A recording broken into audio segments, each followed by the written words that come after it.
live.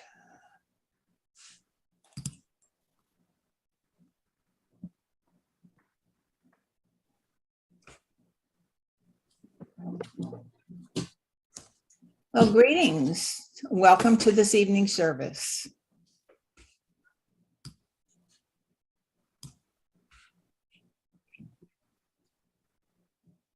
We'll start with our playing of the prayer for peace.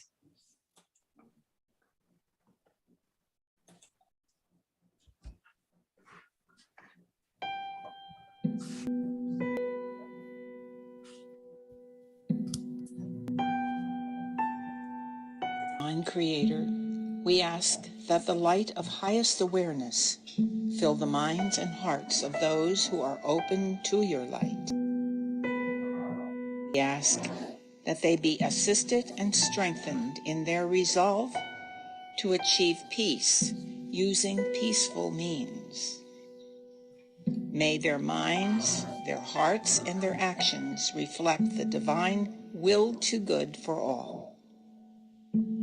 Comfort, strengthen, and support those who are in a difficult situation in their mind, body, or spirit. Bring confidence to them that your divine hand is at work in their life. Amen.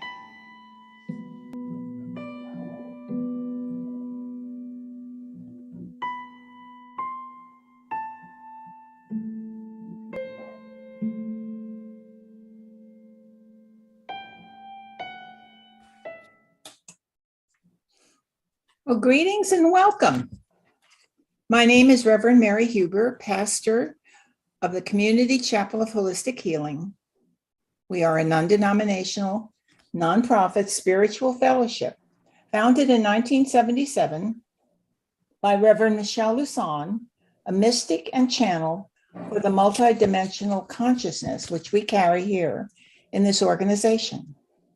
She had an apparition of Swami Sivananda in which he asked her to begin this organization and place it in the Washington, D.C. area where we are now located, so that we would be a light for the nation's capital. We are here to aid in personal and global spiritual transformation. CCWH has chapel services twice a month, as well as occasional classes, and we offer spiritual healing, which is now, of course, only distance healing.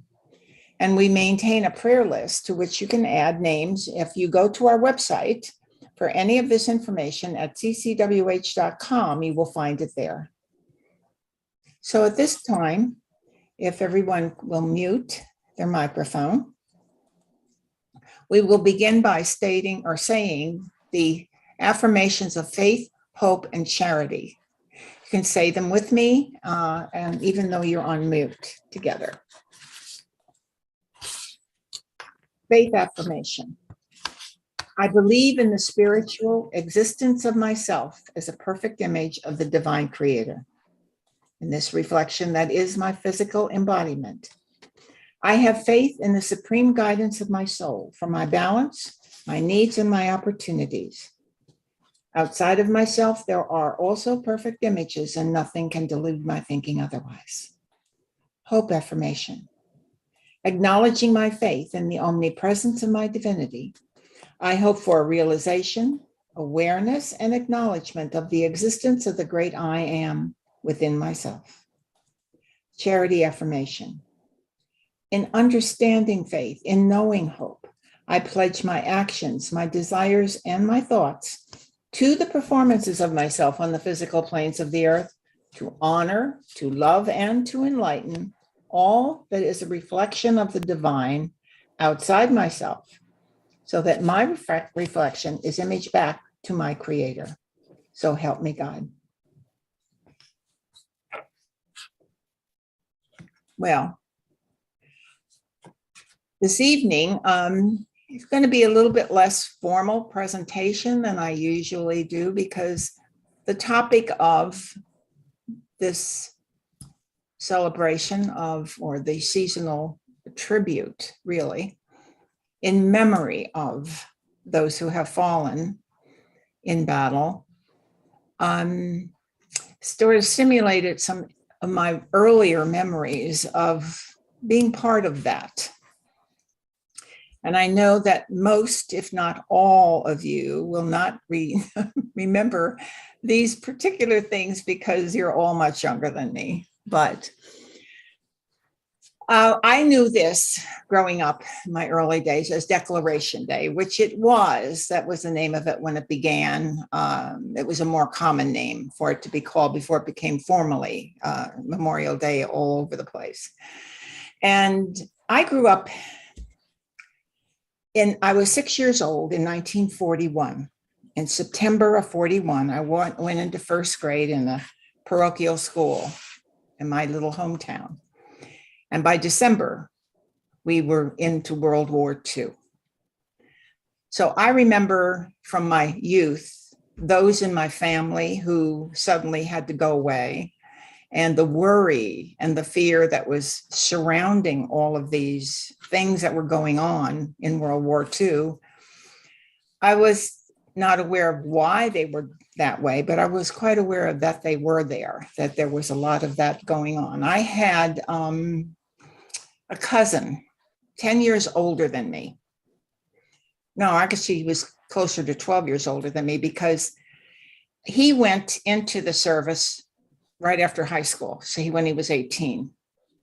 And of course, I'm still quite young and I missed him so much. I had like 4 or 5 uncles who were there as well.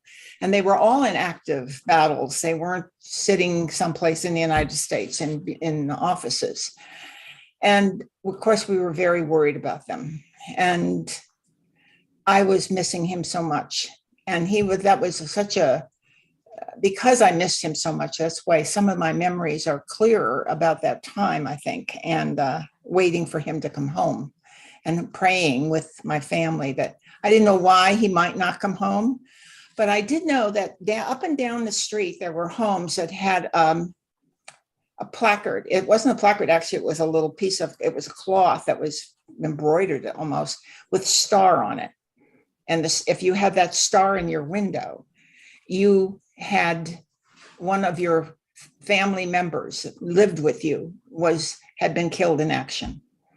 And we were always dreading that we would have to put a star up on my aunt's window because that would have meant that my cousin wasn't going to come home anymore. So that was a kind of atmosphere that we were part of. But the other part that I remember very well is that we had to recycle everything for the war effort. And I remember having to collect all we collected tin cans and anything that we could recycle. And I remember having to jump up and down on the tin cans to flatten them out because you couldn't just throw them in there round. You had to have them flat when you brought them in. And of course, collecting anything that had aluminum was very, very precious.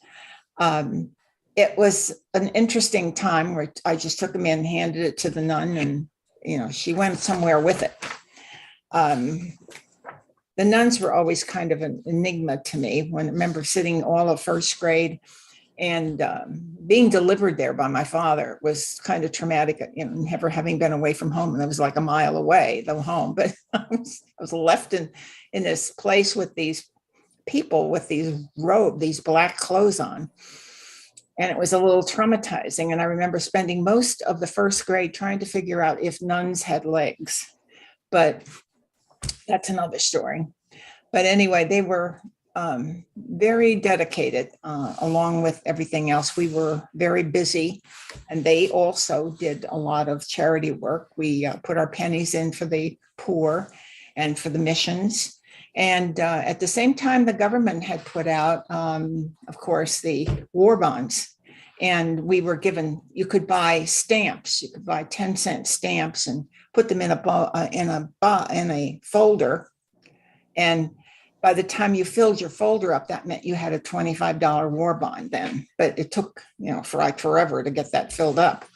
But not many people could afford to just outright buy $25 war bonds at the time.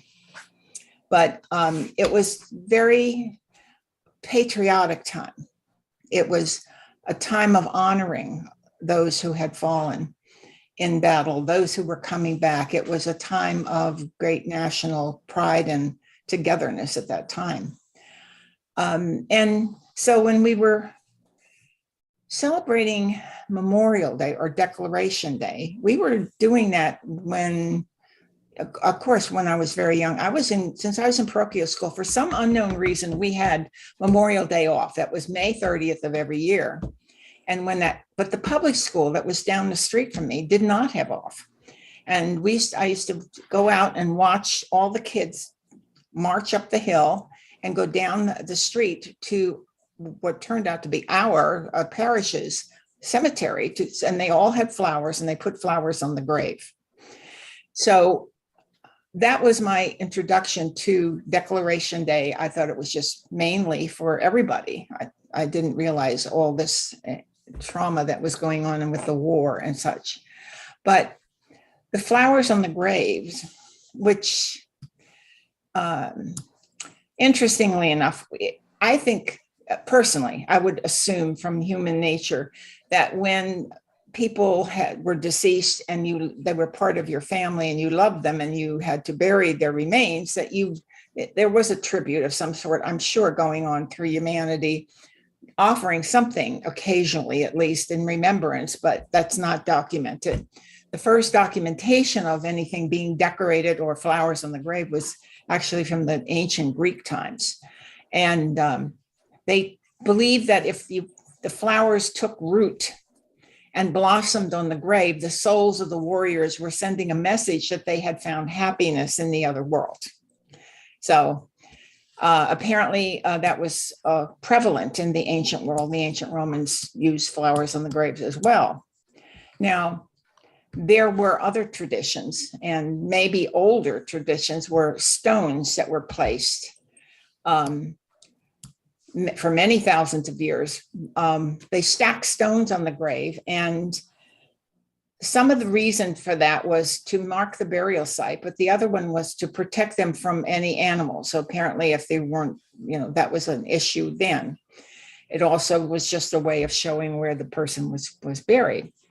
But some people today still continue a tradition of leaving stones on the grave because it is a tradition and just to commemorate their loved ones.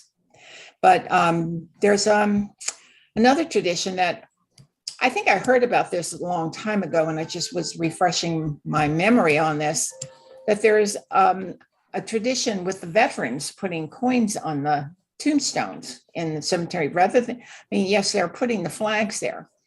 But when a veteran goes by and they visit a grave of a fallen person that they recognize as having fallen in battle, they put a penny on the headstone simply to let the family and friends know that they visited. If they put a nickel there, you signify that they had been with them in battle. And dimes would show that you'd served together. And if you left a quarter, that means you were there when they passed away. Interesting, I don't ever remember seeing anything like that on any graves that I have visited that I knew were in our cemeteries, at least, because that was not a tradition I was familiar with. So it's maybe still going on some places in the world, but it says to come from a tradition that goes back to Greek mythology. And the legend there said that the ferryman of Hades required payment to transport your loved one's soul across the river that separates the living from the deceased. So as a tribute, then people would leave the money there or coins of some sort. And then, of course, superstitions kind of came out from that. And people thought that if you put some coin there and you put a wish, your loved one would make sure from the other side that your wish was granted. So, well, I don't know how many people believed in that or not, but anyway, the flowers, going back to the flowers, there was meaning. And actually, I had looked and looked to see, I knew there were meaning for flowers. What does each flower mean? And I found a little book written in England, very small book, about the meaning of flowers or the symbology and why people use them. And it really came from the Victorian age. But now I found out that all of the funeral directors have this list of what the flowers mean. And it's pretty much the same one that they had, that I had purchased for just what did it mean when in Victorian days, when they somebody would come to give you, your suitor would come in with a bunch of flowers. And depending on what the flowers were, you could read what the message was. So if you haven't looked that up, I can send you that. I was going to share it in the screen on it, and then I kind of lost track of where I put it. So I'm sorry about that. But each flower does have a meaning. And it would be interesting if people were interested in doing something like that again. You could send other messages besides emails and text. Wouldn't that be nice? So anyway, but in today's world, the veterans are still honored by the placing. Usually, the Marines here in the DC will go to the Arlington Cemetery and place flags on each grave, and they had these massive number of flags flying on the graves. So the honoring of those who have fallen in battle and given their lives for the freedom for this country is something that has an interesting checkered history of when did it start. Everybody wanted to claim that they were the ones who began this tradition, but it does go back quite a ways, and it was finally formalized along the way by a proclamation from the government as to when it is. And of course, I guess it was in 1970, somewhere in the 70s, where it came from being on the 30th of May to a weekend, the last weekend in May, rather than a specific date. But I do know that the number of servicemen, now a great number, I'm going to say not all servicemen, but certainly a great number of servicemen and women who have experienced actual conflict in battle and witness the devastation it produces, are very thankful to God that they have been able to come back with their lives and to be part of a free country. They're very grateful for that. And they show that gratitude, and they are the people, I think, in this country who mostly hold the patriotic flag very high, the patriotism. So, by most people who have opened to the light, obviously, are very aware and very sensitive to the horrors of war. But there are a few always who are not. It's unfortunate. And it's because it's very difficult for those people who are not that sensitive or open to understand deeply what it means to be in the situation where the people are in, who are being overrun, murdered, horribly abused, and left with nothing. And only because of the greed and the need of a totalitarian egomaniac. I mean, that's the only reason for a war anyway. But there are always people who really understand and really get it, and they understand that the life is so precious. And they are those who are helping in the world and are helping the new world come into existence. So, and thankfully, that's the vast majority, I believe, of humanity. And we are on course to arrive at the Christ consciousness. And we're moving in that direction. And that's where the new world will be filled only with those of great compassion, understanding, and are able to be in harmonic cooperation. So don't let this transition time, seeing all of these varieties of problems that have popped up in the world that are they're not small problems, but it is a transition time. And life is moving along only at the speed of the changing of consciousness of the masses. So sometimes it's faster than others. Sometimes it's so slow, it's imperceptible.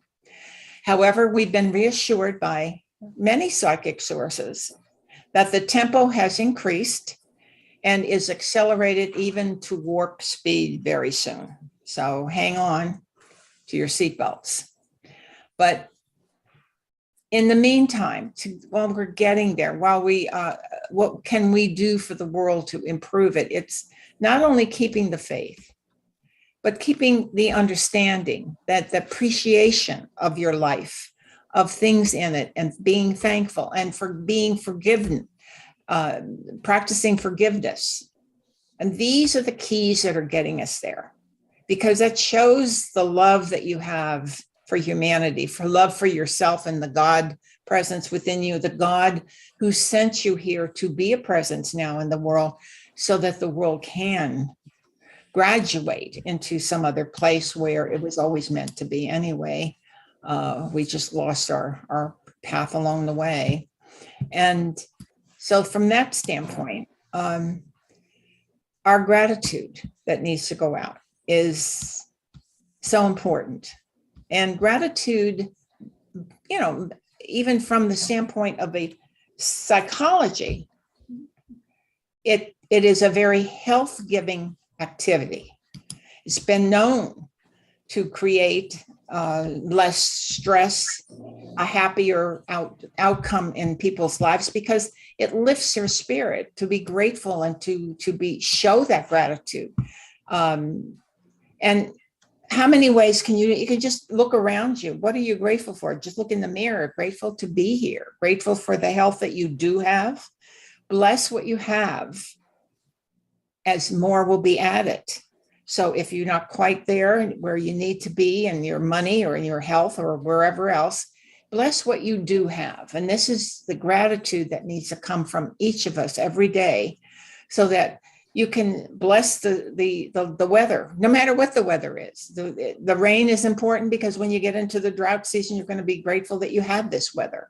It's, the food that you have on the table, having a comfortable temperature in your house. You can do so many, even small things that would be showing gratitude to God for what you have.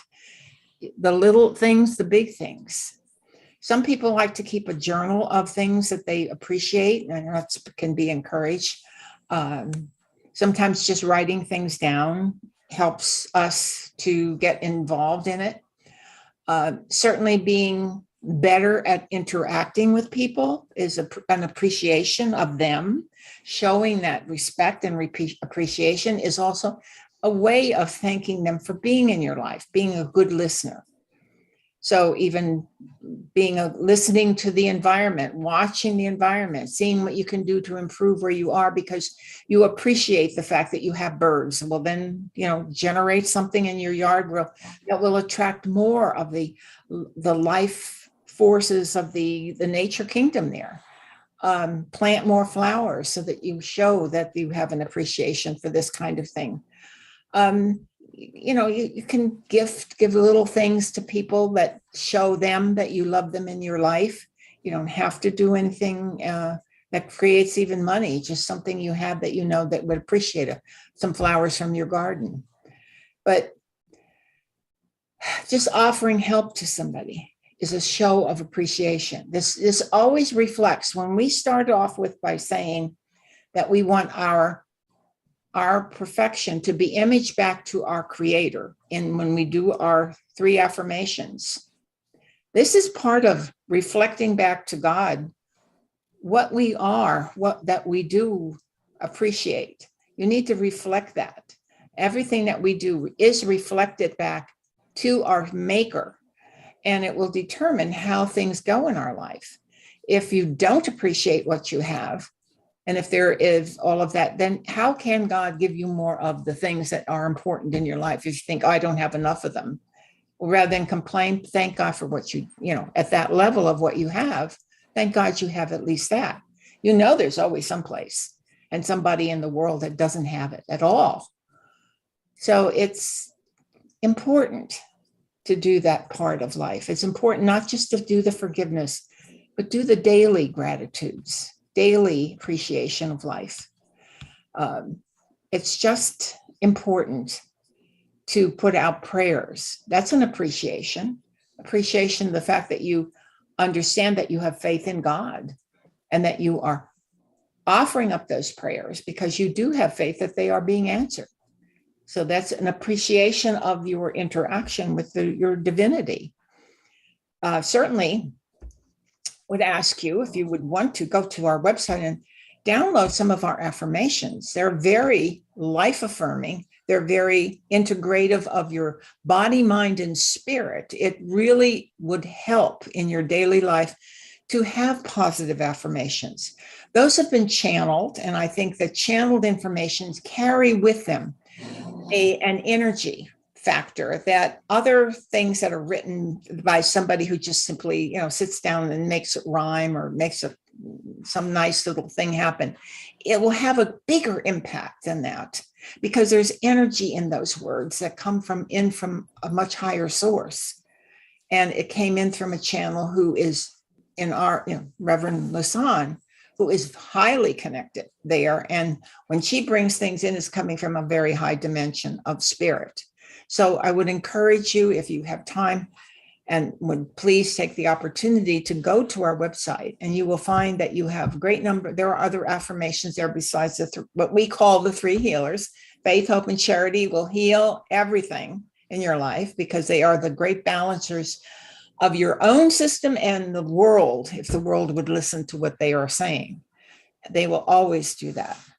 So I'm just encouraging everyone to remember those who have gone on before. And as I said, when I grew up, I thought it was for everybody. And I think it has extended itself. You still have people going on Memorial Day to cemeteries to honor their own people. So I think it has extended to anyone who has gone on that we value and that we would like to honor. And I'm not taking away from the service people and who have given a life that maybe, we understand karma and all that, but they still offered themselves in the cause of freedom for this country. And I also want to remind everyone that this country is the key for the world, the future.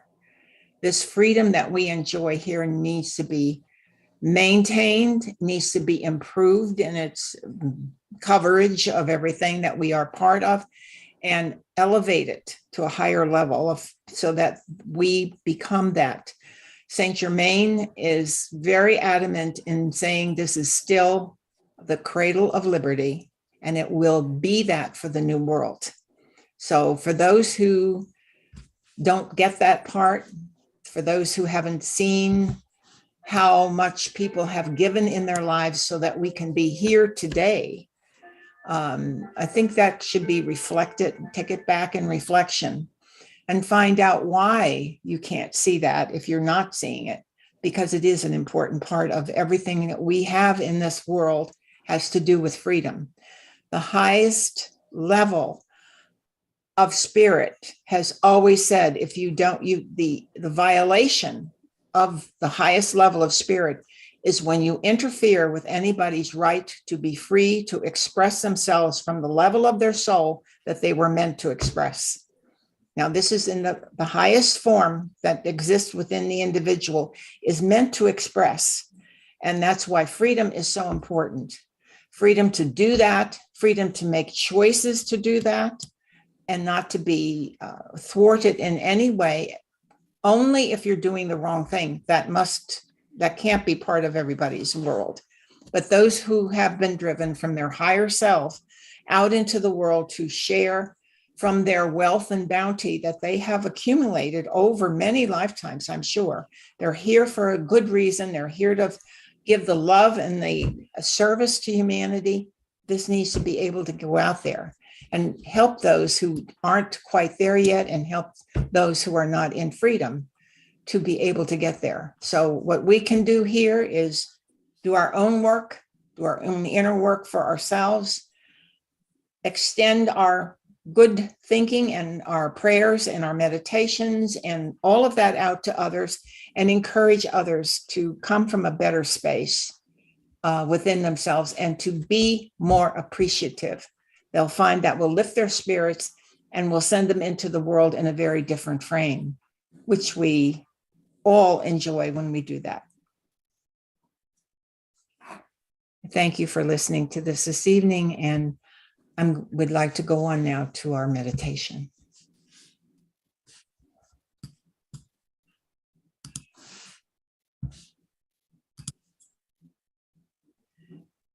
Okay. The meditation this evening, I'm calling it Climbing the Tree of Life. And we begin with the imaging a tree. Of course, we're talking about our spiritual tree, but you can image a real tree in life. And we're going to begin with the ground. And so we need to be there and begin to relax where you are and breathe deeply. And breathing deeply and relaxing, you pray for guidance and protection. Heavenly Father, we ask that you take our supplication in mind and surround us with light and give us the protection and the guidance that we need here in this meditation. And in doing so, you center yourself back in your heart and look up and ask for the divine light to descend and penetrate and surround all of your being. And as it comes in and it's circulating around and it's completely covering you, now see the light shining brightly in every cell of your body. And your body is becoming lighted up with all of this light energy that's coming into every cell. Now look in the mirror and see your body as one brilliant light in the shape of your body. And see the light is not just as a bulb, but as a scintillating, shimmering billions of light all together, forming you.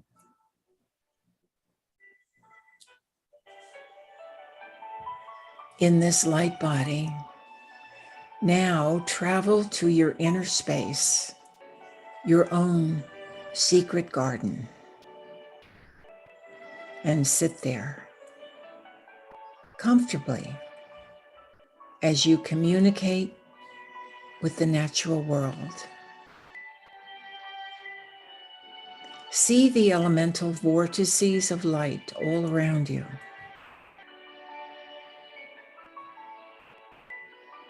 The beings of the air element, the sylphs above you, they are pulsating with great energy. And now you engage with them by focusing on them and taking in deep breaths from their energy. As you breathe in, you incorporate it in yourself. With each breath, you are engaging with that pulsating great energy of the sylphs, the air energy.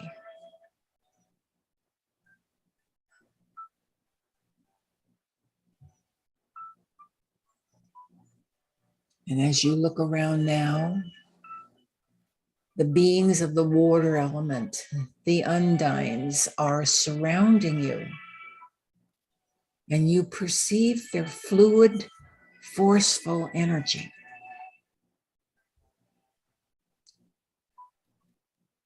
And you can engage with them and let them give you that wonderful fluid energy by taking in 3 breaths and bring it into yourself. The fluid energy that allows you to flow in every direction.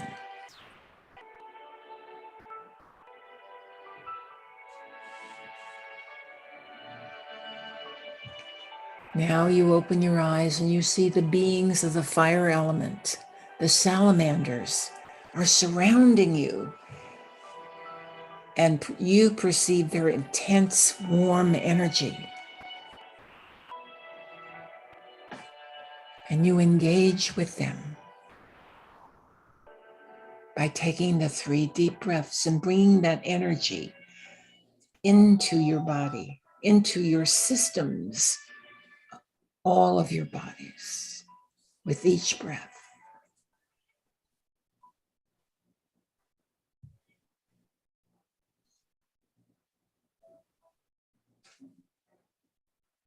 And now you have that energy of fire in you that allows you to perform better and bring things out better. And as you open your eyes now, the beings of the earth element, the nature spirits, are surrounding you, dancing around you. And you perceive their solid, calming energy, their joyful, playful energy. And you engage with them. And you take 3 deep breaths, bringing their energy into you for a solid, calming, joyful being within yourself.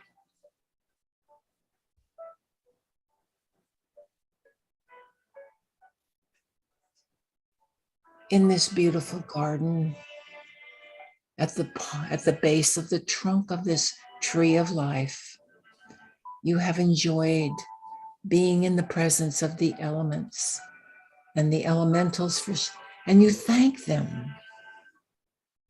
See yourself engaging and thanking each one, knowing that they are there for you at all times. And now you see yourself rising up the tree of life. And you go up the tree to the highest branches. And here you find the living light of God in its brilliance. And within that light are many beings of multicolored emanations. These light emanations are representing the highest of the angelic kingdom, the many planes of existence above the physical. These live within you in your personal tree of life. You acknowledge their presence and give thanks for this interaction. Each of these, what you might call subdivisions of the pure light, has a function in your entire being. We will call forth these energies one at a time so you can experience what it is to have them say to you. So with the breath, the deep intake of the energy of red, bring that into yourself and look to see where it goes in your body. How does it feel?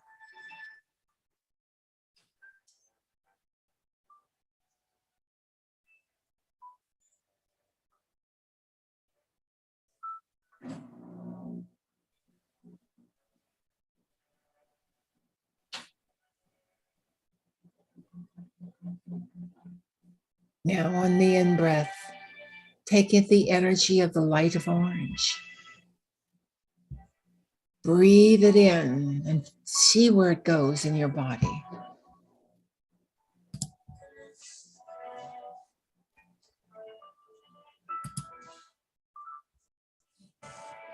What does it do there?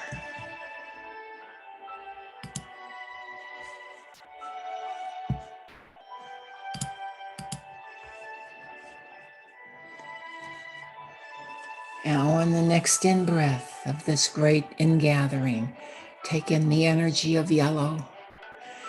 Breathe it in, put it in your body. Where does it go? How does it feel? What does it do?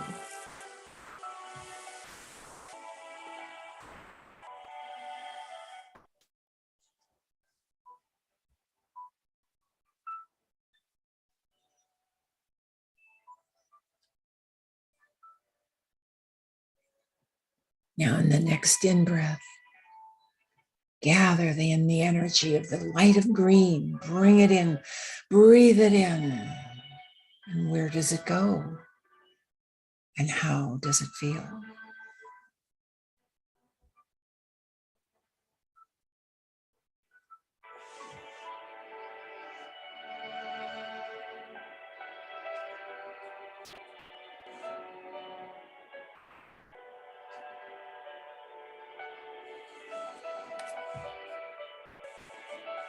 Now, on the next breath, breathe deep breath in and take the energy of light blue in.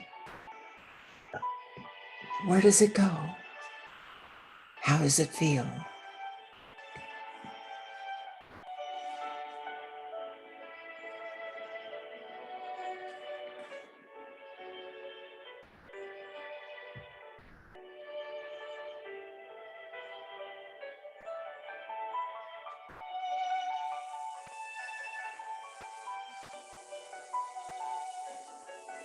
And on the next in breath, gather in the energy of the light of indigo, that dark blue, almost black color, very mysterious.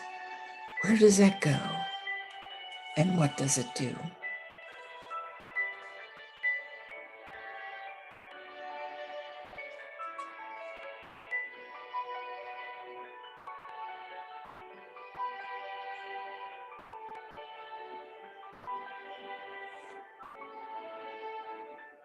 And now on the in breath, take in the energy of the light and the light of lavender. Breathe it in deeply and put it into your body. Where does it go? How does it feel?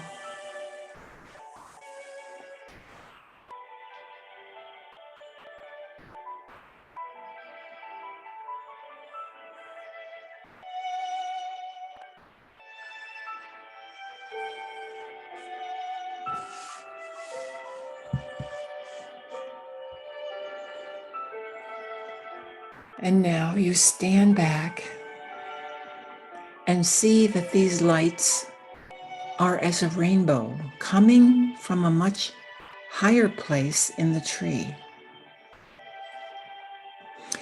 It is as if there is a single extremely brilliant star at the very top of the tree, sending down this rainbow of magnificent colors throughout your entire tree. The rainbow penetrates all of the branches and the trunk all the way to the ground, and even penetrates its roots.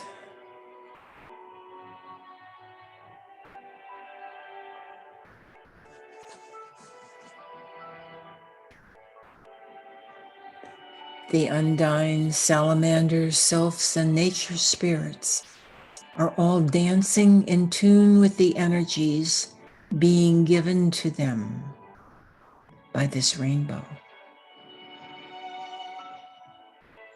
It seems as if there is a great celebration going on, a joyful appreciation of the light in all of its forms and colors.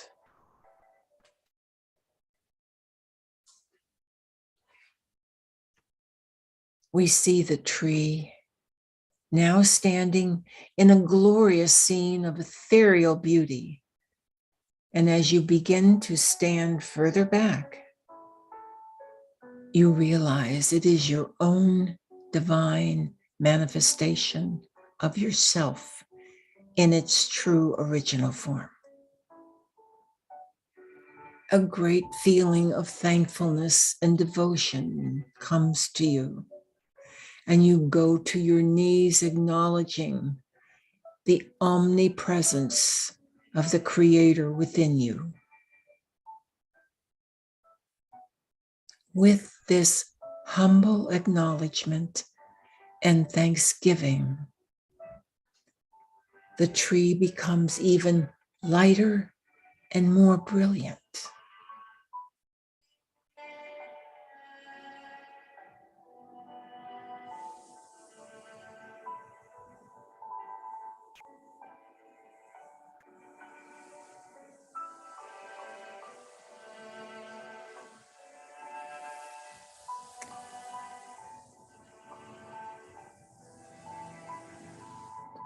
A gentle touch on your shoulder now signals the time to return to the lower consciousness and the outer world of your present day. You slowly back away, seeing the brilliant tree receding as you move back.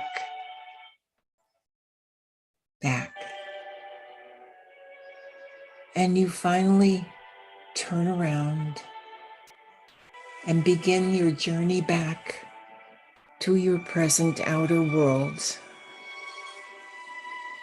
You might find a descent by stairs or by elevator or some other method of your choice.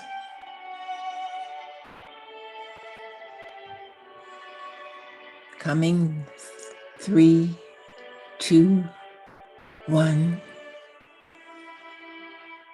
Take a deep breath to bring all of the experience now of the journey to your inner tree of life back with you in your conscious mind to recall at any time you choose.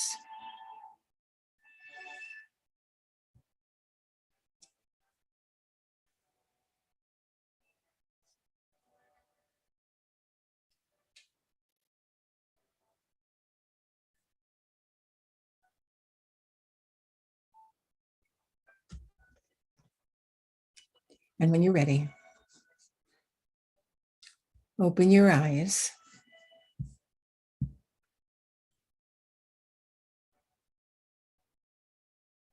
and rejoin.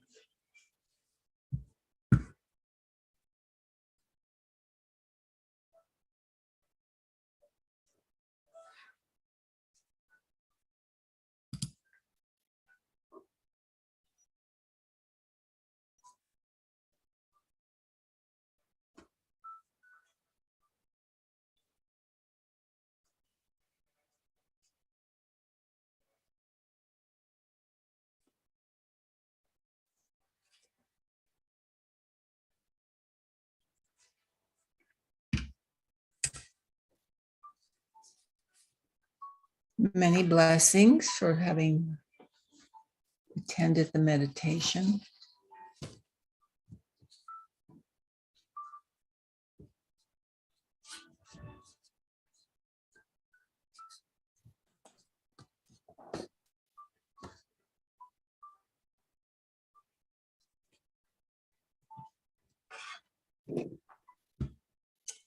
Okay. So Kelly, if you put up the next slide. This is, I hope you found our website at CCWH.com. And as I said before, we have a drop-down menu there, and you can have many advantages by going and getting the affirmations, multiple number of affirmations there that we have. And maybe you'll consider being a member. We do have a membership offering here to you. And you can put a request in there for prayers for somebody in need. And when you go on, you will find the site for donating by the PayPal account that we have. So, and when you go there, you'll find that there's a place to go to our website, or our Facebook. And we'd appreciate if you would give a like to our page there so that we can see that you've been there for us. Thank you so much for coming this evening.